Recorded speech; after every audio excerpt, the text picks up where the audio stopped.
Bonjour à tous et bienvenue dans ce nouvel épisode de Culture Pottérienne. Aujourd'hui nous allons parler d'une personne qui a redonné le goût de la lecture à toute une génération, mais qui les a aussi fait rêver et s'évader.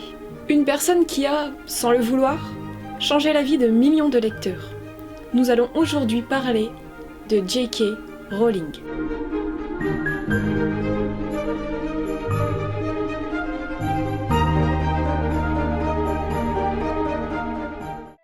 Tout commence en 1963 dans un train à départ d'une gare que vous connaissez certainement, la gare King's Cross. C'est dans ce train que Anne Volant et Peter Rowling se rencontrent. Ils se marient 2 ans plus tard et c'est le 31 juillet 1965 que Anne donne naissance à Joanne Rowling. Joe se verra rejoindre 2 ans plus tard par sa sœur, Diane Rowling. À l'âge de 6 ans, Joe est déjà passionnée de lecture et rêve de devenir écrivain.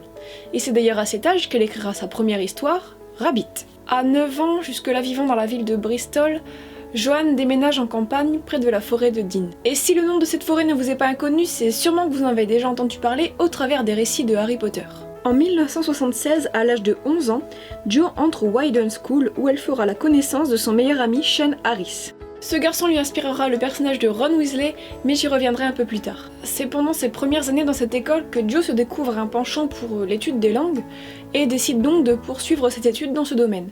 En 1980, Jo n'est âgée que de 15 ans lorsqu'elle apprend que sa mère est atteinte d'une maladie appelée la sclérose en plaques. C'est une maladie qui touche le système nerveux central, qui se traduit par des pertes d'équilibre, des tremblements, des spasmes, des troubles de la vue et malheureusement bien d'autres symptômes. De 1983 à 1987, tandis que l'état de sa mère continue de se dégrader, Jo poursuit ses études linguistiques à l'université d'Exeter dans le but de devenir secrétaire bilingue, et ce selon le désir de ses parents puisque de son côté, Joanne rêve toujours de devenir écrivain. Pendant cette période, elle part également vivre 1 an en France dans le cadre de ses études. Après la remise de son diplôme, Jo peine à garder un emploi trop absorbé par son envie de devenir écrivain. En 1990, elle prend un train de Manchester à Londres pour un entretien, et tout en regardant par la fenêtre, elle a l'idée qui changera sa vie. J'étais dans un train regardant quelques vaches par la fenêtre et ne pensant à rien en particulier, quand l'idée de Harry m'a traversé l'esprit. C'était l'inspiration la plus pure que j'ai jamais eue. Encore dans le train, elle commence à imaginer les traits de son héros, mais également ceux de Hagrid et de Ron, en s'inspirant de son meilleur ami.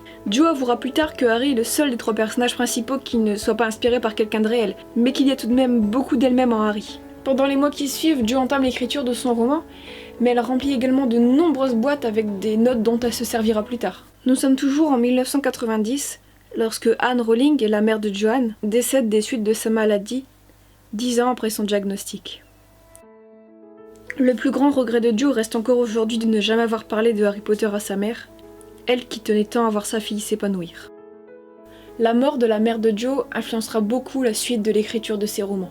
In the first draft, his parents were disposed of really almost 6 months in, my mother dies, and I simply can't kill a fictional mother. And I really think from that moment on, death became a central, if not the central theme of the subject. En 1991, Jo souhaite prendre du recul sur le drame que vient de vivre sa famille. Elle décide de partir au Portugal, dans la ville de Porto, où elle vient de trouver un emploi. Avant d'aller travailler le matin, Jo passe prendre un café au magnifique endroit qu'est le Majestic pour poursuivre l'écriture de son roman. Elle va faire la connaissance de George Arentes en 1992, avec lequel elle va se marier la même année, et avoir une fille, Jessica, l'année suivante. Jessica porte d'ailleurs ce nom en hommage à une des auteurs préférées de J.K. Rowling, Jessica Mitford. Cependant, Jo met rapidement fin à son mariage, George étant devenu un mari violent et en lequel elle ne pouvait plus avoir confiance. 2 ans après son arrivée au Portugal, elle retourne donc vivre en Écosse, chez sa sœur. Et la vie de Joanne devient de plus en plus difficile à partir de ce moment-là. Sans emploi et touchant à peine de quoi subvenir aux besoins de sa fille, elle décide pourtant de quitter la maison de sa sœur pour prendre un petit appartement dans la ville de Leith. Elle peut tout de même compter sur le soutien de son ancien ami du lycée, Sean Harris, qui lui prête un peu d'argent. Ayant l'impression d'avoir raté sa vie, son mariage étant un échec, au chômage avec un enfant en bas âge, Jo sombre dans la dépression. Dans l'impossibilité de mettre sa fille en garderie pour aller travailler à cause de ses faibles revenus, elle reprend l'écriture de son roman pendant son temps libre. Joanne avouera plus tard que Harry l'avait sauvée, l'écriture de son roman l'aidant à préserver sa santé mentale. Elle écrit la majeure partie de son histoire dans des cafés après avoir réussi à endormir sa fille en poussette.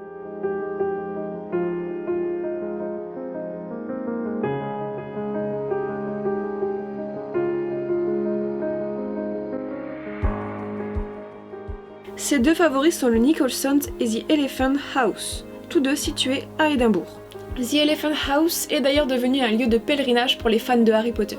Sur la devanture, on peut y lire qu'il s'agit du lieu de naissance de Harry Potter, et les fans ont laissé des centaines de messages de remerciements à l'intention de Jo, dans un endroit un peu particulier de ce café, les toilettes.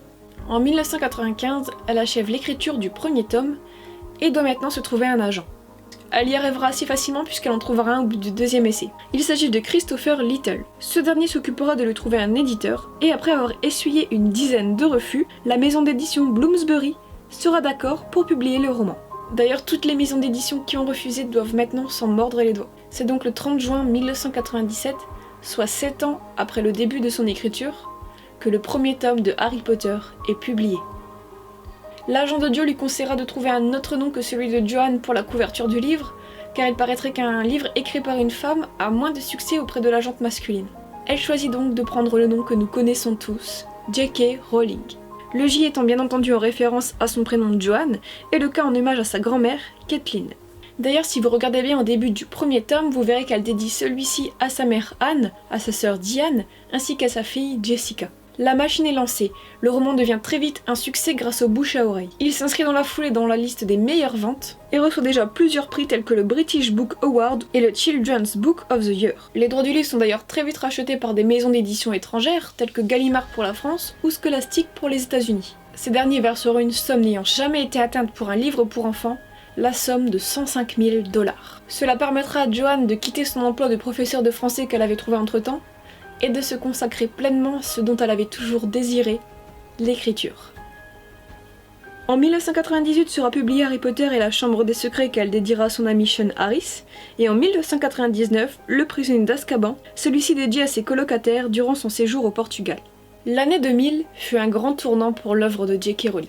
Les livres Harry Potter connaissaient déjà un succès monstre, mais dès la publication du 4e tome, cela devint un véritable phénomène de société. De gigantesques queues se forment dans les librairies du monde entier le soir de la sortie du livre. Harry Potter est devenu un succès mondial. Mais c'est également cette année-là que l'idée d'une adaptation au cinéma voit le jour. Jo est d'accord, à condition que l'équipe qui travaille sur le film soit britannique. C'est donc tout naturellement qu'elle refusera la proposition de Steven Spielberg, qui voulait en faire un film d'animation réunissant les 2 premiers tomes. La réalisation revient donc à Chris Columbus, avec qui Joanne travaillera en étroite collaboration, ainsi qu'avec David Heyman, le producteur de la saga. Elle sera également très souvent en contact avec le scénariste Steve Kloves. Aux abords, Jo était un peu inquiète puisque Steve est américain, mais il s'en tirera très bien selon ses dires. Elle est totalement bluffée lorsqu'elle découvre les décors, et notamment ceux de la grande salle et du chemin de traverse. Jo, voyant que l'équipe du film est sur la bonne voie, se voit rassurée et sait qu'elle peut leur faire confiance. Elle décide donc de prendre un peu de distance pour s'occuper de la suite des aventures de Harry Potter. En 2001, Jo rencontre Neil Michael Murray avec qui elle se marie. De cette union naîtra David en 2003, à qui elle dédiera le livre Harry Potter et l'Ordre du Phénix paru la même année. David se verra rejoindre par sa sœur Mackenzie en 2005, qui aura aussi bien entendu son tome de Harry Potter dédié, Harry Potter et le Prince de Sang Mêlé, sorti cette année-là. Nous sommes en 2007 lorsque Jo met un point final aux aventures de son jeune héros aux lunettes rondes, du moins c'est ce qu'elle croit.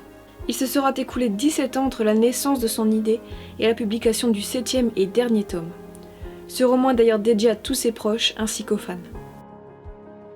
À ce stade, Jo est bien entendu devenue riche et célèbre. Sa fortune dépassant celle de la reine d'Angleterre, elle perdra même momentanément son statut de milliardaire en faisant de dons à de nombreuses associations caritatives, la plupart aidant les enfants et les parents en difficulté, mais également visant à faire avancer les recherches sur la sclérose en plaques. Joanne a également créé elle-même de nombreuses associations telles que le Volant Charitable Trust, le Children's High Level Group et plus récemment l'UMOS, dont je vous parlerai en fin de vidéo. Elle participe également à de nombreux événements visant à réunir des fonds, tels que l'écriture des livres Les Animaux Fantastiques et le Quidditch à travers les âges, ou encore des lectures publiques comme celle organisée en 2006 aux côtés de Stephen King.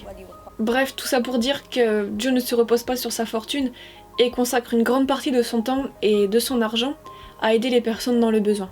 En 2011, ouvre le site Pottermore. un site contenant des textes inédits et des mini-jeux. Ce site est en quelque sorte le cadeau que J.K. Rowling a fait à ses fans. Il est toujours actif à l'heure actuelle et même s'il a bien changé depuis, il contient toujours des textes inédits de l'auteur qui nous permettent d'en connaître plus sur l'univers du jeune sorcier. Jo a beau avoir terminé de rédiger les aventures de son héros, elle n'abandonne pas pour autant l'écriture. En effet, elle sortira pas moins de 4 romans entre 2012 et 2015. 3 d'entre eux seront d'ailleurs publiés sous le pseudonyme de Robert Galbraith, l'auteur voulant vérifier si le succès était toujours au rendez-vous en ne se servant pas de sa renommée. En 2013, une grande nouvelle fait couler beaucoup d'encre. Un nouveau film de Harry Potter est en préparation pour le cinéma. Pas vraiment en fait.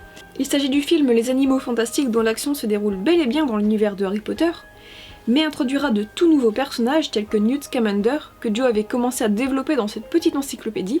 Le film sort d'ailleurs le 16 novembre prochain et aura pour scénariste J.K. Rowling elle-même. Toujours en 2013, Jo annonce préparer une pièce de théâtre sur l'enfance de Harry Potter. Mais c'est en 2015 que l'annonce devient officielle. Une pièce de théâtre est bel et bien en préparation, mais elle mettra en scène les aventures des enfants de nos héros 19 ans plus tard. Le 31 juillet 2016, date symbolique puisque nous fêtons en ce jour l'anniversaire de Jo, mais également celui de Harry, eh bien le 31 juillet 2016 est publié le script de la pièce de théâtre Harry Potter et l'enfant maudit, écrit par Jack Thorne et coécrit par J.K. Rowling. Cette suite était attendue dans le monde entier depuis près de 9 ans, et c'est tout naturellement que de nouvelles queues se sont formées devant les librairies le jour J à minuit. Comme au bon vieux temps. À cette même date a eu lieu la première officielle de Harry Potter et l'enfant maudit au théâtre à Londres, en présence bien entendu de J.K. Rowling. Elle laisse entendre que la pièce pourrait être exportée à l'étranger dans quelques années. Le 18 septembre dernier s'est d'ailleurs tenu un gala au cours de la pièce de théâtre dont tous les profits ont été reversés à l'association Lumos. Jo s'est présenté sur scène avant le début de la représentation pour tenir un discours, remerciant toutes les personnes présentes au cours de cette soirée.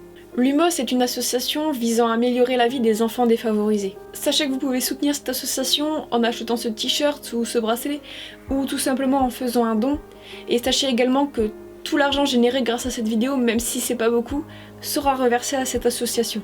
Au cours de toutes ces années, Joanne a reçu de nombreuses distinctions et récompenses, comme celui d'officier de l'ordre de l'Empire britannique remis par la reine Elisabeth en personne, ou encore celui de chevalier de la Légion d'honneur remis par Nicolas Sarkozy. D'ailleurs, en parlant de Nicolas Sarkozy, sachez que J.K. Rowling est très active sur les réseaux sociaux Twitter, où elle répond régulièrement aux questions de ses fans, mais prend également très souvent part à des débats. Récemment, elle a répondu à la provocation de Nicolas Sarkozy concernant le port du burkini. Je pense que J.K. Rowling devrait être un exemple pour chacun d'entre nous. C'est une femme qui a su surmonter les obstacles et s'est battue pour changer sa vie. Et si elle est aujourd'hui pour beaucoup d'entre nous l'incarnation de la réussite, J.K. Rowling ne se repose pas moins sur ses lauriers et reste une femme humble qui continue à se battre pour défendre ses convictions. Ainsi s'achève cet épisode de Culture Potterienne. Alors j'espère vraiment sincèrement qu'il vous aura plu puisque j'y ai investi beaucoup de temps et d'énergie car il me tenait énormément à cœur. Donc voilà, j'espère que cet épisode vous aura plu et donc moi je vous dis à très bientôt. And then finally, as everyone else has said, but I need to say it most of all, no story lives unless someone wants to listen. So thank you, all of you.